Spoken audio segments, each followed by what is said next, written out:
नमस्कार प्रिय विद्यार्थियों, आज हम बात करेंगे भारतीय आर्य भाषा परिवार क्या है और ये कैसे विकसित हुआ, इस पे चर्चा करेंगे, इसके स्वरूप को जानेंगे।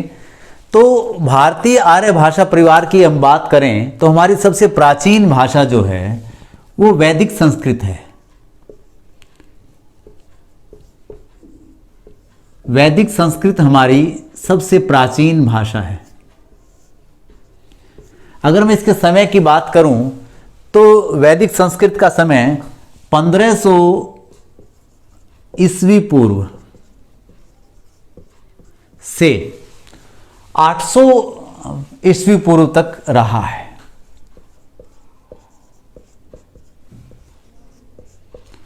कहने का अर्थ ये कि 4000 साल पहले हमारे यहाँ जो भाषा थी वो वैदिक संस्कृत थी और वैदिक संस्कृत में ही हमारे वेद लिखे गए हैं। जो हमारे 4 वेद हैं जिनमें हम ऋग्वेद, अथर्ववेद, सामवेद और यजुर्वेद, ये चारों के चारों जो वेद हैं ये हमारे वैदिक संस्कृत में लिखे गए हैं। और वैदिक संस्कृत से बाद की जो स्थिति है, ये भाषा बाद में विकसित होकर चली आई। जो दूसरी इसके बाद दूसरा जो पड़ाव आया उसे हम कहते हैं लौकिक संस्कृत। ये हमारी लौकिक संस्कृत है। लौकिक संस्कृत का जो समय है वो 800 ईस्वी पूर्व से 500 ईस्वी पूर्व तक रहा है। 800 ईस्वी पूर्व से 500 ईस्वी पूर्व तक का जो समय है वो हमारा लौकिक संस्कृत का है। कोई भाषा कैसे छूट जाती है ये देखने वाली बात है, कैसे मुख्य रूप धारा में आ जाती है। आम जन जिस भाषा में बात करता है वो हमारी व्यवहार की भाषा होती है, वो हमारी शास्त्रों की भाषा नहीं होती, वो नागर लोगों की भाषा नहीं होती। नागर लोगों की भाषा भिन्न भाषा होती है, वो सुधरा हुआ रूप होता है भाषा का। तो वही हमारे अध्ययन में, पठन पाठन में चलता है। तो जिस जमाने में वैदिक संस्कृत पठन पाठन की और नागर लोगों की भाषा थी, तो आम जन उस समय लौकिक संस्कृत में बात किया करता था। समय के साथ साथ वैदिक संस्कृत पीछे छूट गई और लौकिक संस्कृत ही पठन पाठन की भाषा हो गई, नागर लोगों की भाषा हो गई। तो वैदिक संस्कृत का स्थान ले लिया लौकिक संस्कृत ने। लौकिक संस्कृत का समय मैंने बताया 800 ईस्वी पूर्व, अर्थात आज से 2800 साल पहले लगभग, और उससे 2500 साल। जब मैं 2500 साल की बात करता हूं तो लगभग मैं कहां तक चला आया, 500 ईस्वी पूर्व की बात कर रहा हूं। तो मैं बात कर रहा हूं महात्मा बुद्ध के जन्म से थोड़ा पहले की, उसके आसपास की बात मैं कर रहा हूं। कोई भी भाषा एकदम खत्म नहीं हो जाती है। ये हमने जो समय रख दिया है कि 800 पे ये खत्म हो गई, ये शुरू हो गई, ऐसा नहीं है। ये एक समझाने भर के लिए ले लिया। एक भाषा चलती रहती है, दूसरी पनपती रहती है, दूसरी शिखर पर आ जाती है तो भी पहले वाली चलती रहती है।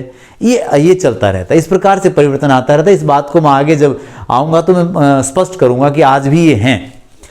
तो इसके अंदर जो है हमारे रामायण और महाभारत की जो रचना है वो लौकिक संस्कृत में है। ये दोनों ग्रंथ लौकिक संस्कृत में रचे गए और अधिकतर जो हमारे संस्कृत के विद्वान हुए हैं उन्होंने अपने साहित्य की रचना लौकिक संस्कृत में की है, न कि वैदिक संस्कृत में। फिर वो कालिदास रहे हों, उन्होंने लौकिक संस्कृत में लिखा है। बाणभट्ट लौकिक संस्कृत में लिखा है। भवभूति हैं लौकिक संस्कृत में लिखा है। तो ये सब लौकिक संस्कृत की रचनाएं हैं। जितनी भी संस्कृत की रचनाएं आज हमें नजर आती हैं वेदों को छोड़कर, वो सारी की सारी लौकिक संस्कृत में है, न कि वैदिक संस्कृत में। ये बात समझ लेने की है। और आज भी संस्कृत का जो रूप है वो लौकिक के ही नजदीक है, वैदिक के नजदीक नहीं है। परिवर्तन निरंतर चलते रहते हैं। तो तीसरा जो स्थिति है हमारी, जो लौकिक संस्कृत के समय आम जन की भाषा थी वो थी पाली और प्राकृत। ये 2 भाषाएं चल रही थी, पाली और प्राकृत। इनका जो समय है हमने निर्धारित कर लिया 500 ईस्वी पूर्व से लेकर 500 ईस्वी तक 1000 साल हो गए लगभग। ये 1000 साल का समय है पाली और प्राकृत का है। कहने का अर्थ है बुद्ध के जन्म से लेकर और 500 ईस्वी तक हमारे यहाँ 1000 साल पाली प्राकृत चलती रही। अब इसके बारे में प्राकृत और पाली क्यों प्रयोग में आई होंगी? ये उस जमाने की भाषाएं हैं जब हमारे यहाँ अशोक राज किया करते थे, और अशोक ने जो अपने जितने शिलालेख जो बनवाए थे वो पाली और प्राकृत में ही बनवाए थे कि आम जन की भाषा जो है उसी में मैं अपनी बात कहूँ, उसी में अपना संदेश दूँ। और बुद्ध ने और महावीर जैन ने भी अपने उपदेश बुद्ध ने पाली में दिए हैं, महावीर जैन ने प्राकृत में दिए हैं। तो महावीर जैन और बुद्ध ने भी अपने उपदेश इन्हीं भाषाओं में दिए, पाली के अंदर दिए।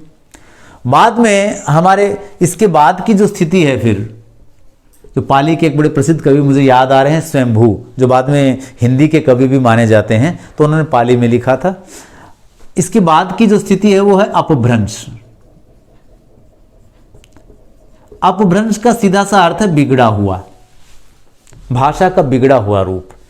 यही बाद में आम जन की भाषा थी। जब ये साहित्य की भाषा हो गई तो अपभ्रंश आम जन की भाषा चल रही थी, और बाद में अपभ्रंश साहित्य की भाषा हो गई।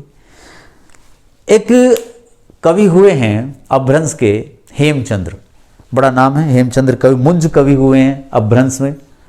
तो और पदावली की रचनाकार विद्यापति ने एक जगह लिखा है, सक्के वाणी भवन भावी पम रस को मम न पाई, देसल बहना सब जग मिठा तम तेसे जंपा वहट्टा। वो कहते हैं कि सक्के वाणी भवन भाई पम रस को मम न पाई, देसल बहना सब जग मिठा तम तेसे जंपई अवहट्टा। मैंने ये अवहट बोली है, अपभ्रंश बोली है। अवहट और अपभ्रंश लगभग एक मिला जुला सी बात है। तो क्योंकि हमारी जो विद्यापति हुए हैं उन्होंने अपनी पुस्तकें अपभ्रंश में लिखी हैं।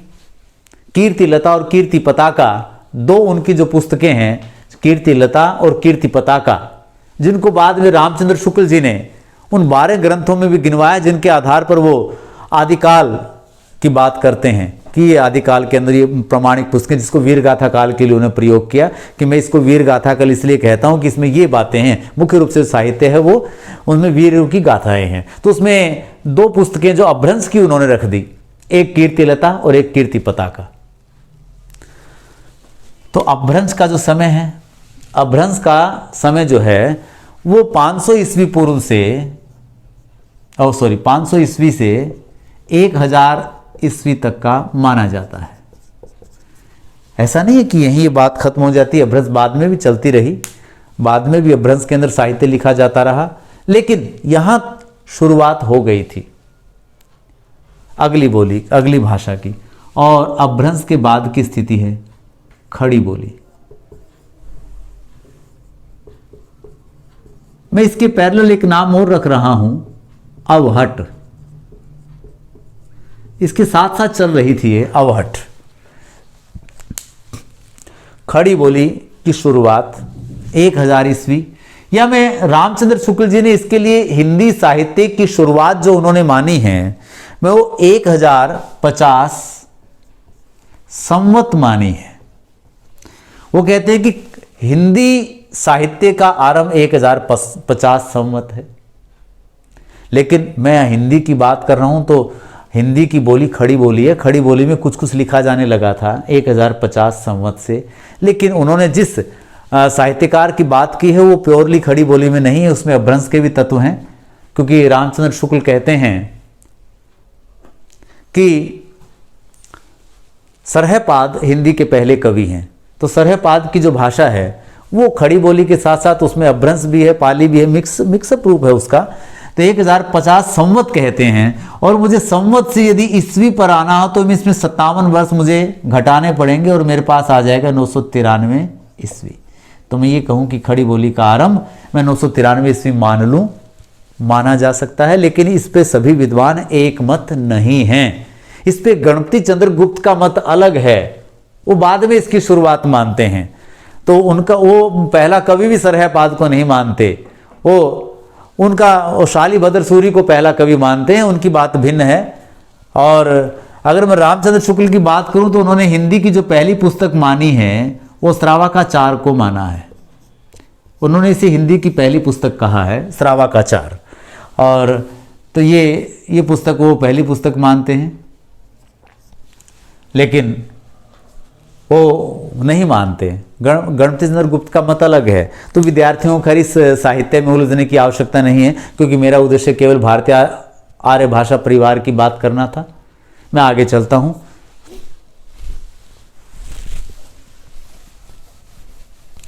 अब हम बात करेंगे हिंदी की।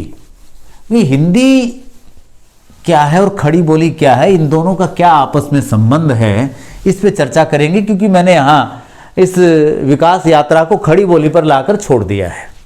मैं बात करता हूं हिंदी की बोलियां। अब हम अपने मुख्य मुद्दे पर आ गए कि हिंदी की बोलियां, क्योंकि हम हिंदी भाषा के बारे में बात कर रहे हैं तो मुझे हिंदी की बोलियों की बात करनी पड़ेगी। अब हिंदी की बोलियों को जानने का तरीका क्या है, मैं इसको 5 भागों में बांट देता हूं तो हम समझ पाएंगे। मुख्यतः हिंदी भाषा भाषी जो क्षेत्र है वो उत्तर भारत में है। केवल उत्तर भारत ही हिंदी का क्षेत्र है, और इसे हम ये कहें कि पूर्वी हिंदी। 5 भागों में बांट रहा हूं। पूर्वी हिंदी, पश्चिमी हिंदी,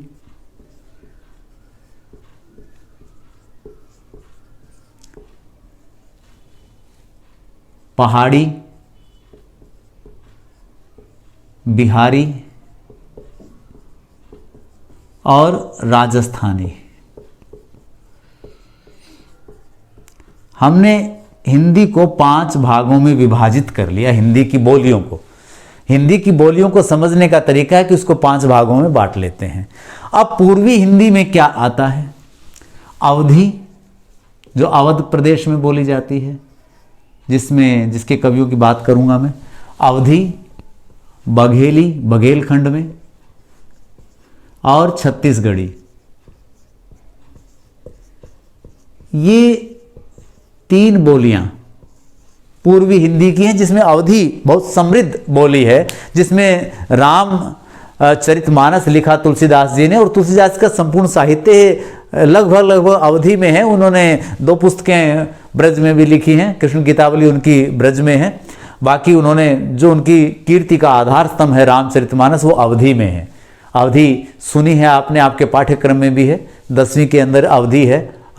उसके अंदर राम लक्ष्मण परशुराम संवाद जो है वो सारा अवधी में है।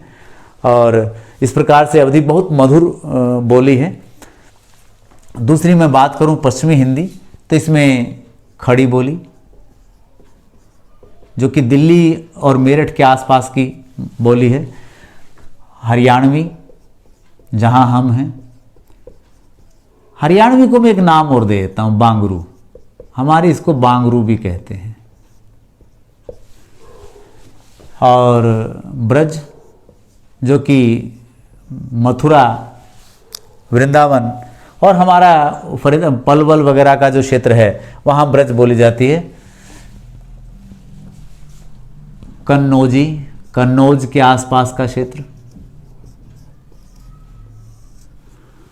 और बुंदेलखंडी या बुंदेली भी कह सकते हैं इसको आप। बुंदेली कहें या बुंदेलखंडी कहें, एक ही बात है।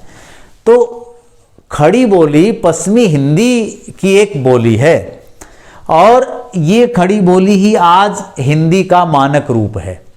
हमारा जो भी पठन पाठन की सामग्री है वो खड़ी बोली में लिखी जा रही है। और हम एक दूसरे से जब हम नागर भाषा में बात करते हैं कि हिंदी का नागर रूप क्या है, मैं सही कहूं तो खड़ी बोली है। वास्तव में खड़ी बोली ही हमारी पुस्तकों में जो लिखा गया है वो खड़ी बोली में लिखा गया है। और ब्रज भी बड़ी समृद्ध बोली है।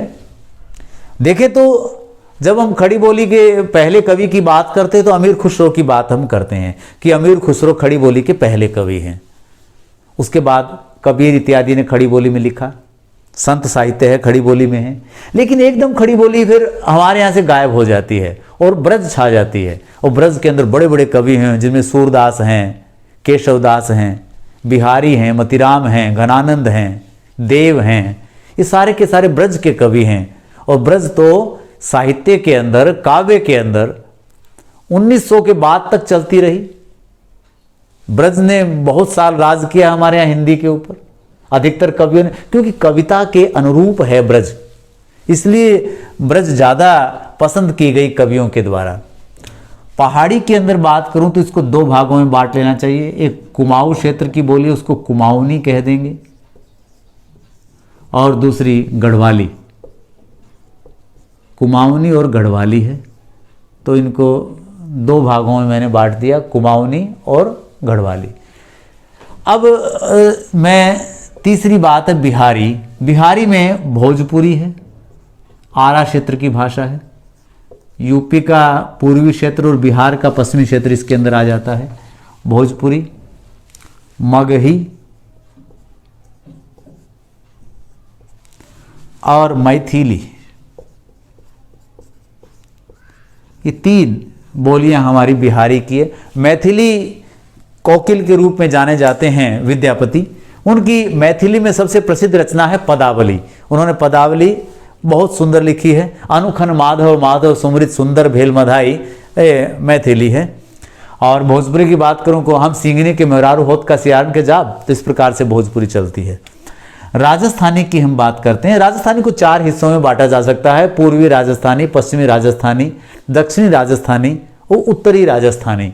पूर्व, पश्चिम, उत्तर, दक्षिण राजस्थान के चार हिस्से कर लें तो चार ही बोलियां राजस्थान में चलती हैं। आप इस प्रकार से भी लिख सकते हैं, पूर्वी राजस्थानी, पश्चिमी राजस्थानी, उत्तरी राजस्थानी, दक्षिणी राजस्थानी, लेकिन मैं इनको एक नाम दे देता हूं, उससे सरलता हो जाएगी कि पूर्वी राजस्थानी को क्या कहें, पश्चिमी को क्या कहें, आपके लिए सरलता हो जाएगी। पूर्वी राजस्थानी की बात हम करें तो ये जयपुरी है, जो जयपुर और उसके आसपास बोली जाती है। इसी का एक नाम और दे देता हूं मैं, इसको ढूंढानी भी बोलते हैं। ये ढूंढानी के नाम से भी जानी जाती है। और पश्चिमी राजस्थानी,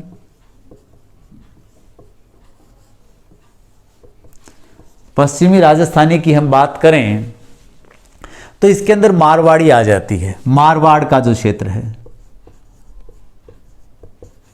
ये मारवाड़ी है। अब है उत्तरी राजस्थानी। उत्तरी राजस्थानी की हम बात करें तो मेवाती है, जो मेवात का क्षेत्र है, हरियाणा से भी टच करता है। और दक्षिणी राजस्थानी, दक्षिणी राजस्थानी की हम बात करें तो इसे मालवी आ जाएगी। मालवा प्रदेश जो है उसके आसपास का क्षेत्र। तो ये राजस्थानी को भी हमने चार भागों में बांट लिया। तो इस प्रकार से हमने हिंदी की बोलियों को समझा। और खड़ी बोली हमारे यहाँ सबसे मुख्य बोली है, क्योंकि वर्तमान में हिंदी का जो साहित्य लिखा जा रहा है वो खड़ी बोली में ही लिखा जा रहा है। अब हम आगे खड़ी बोली की चर्चा करेंगे। इस लेक्चर में इतना ही। धन्यवाद।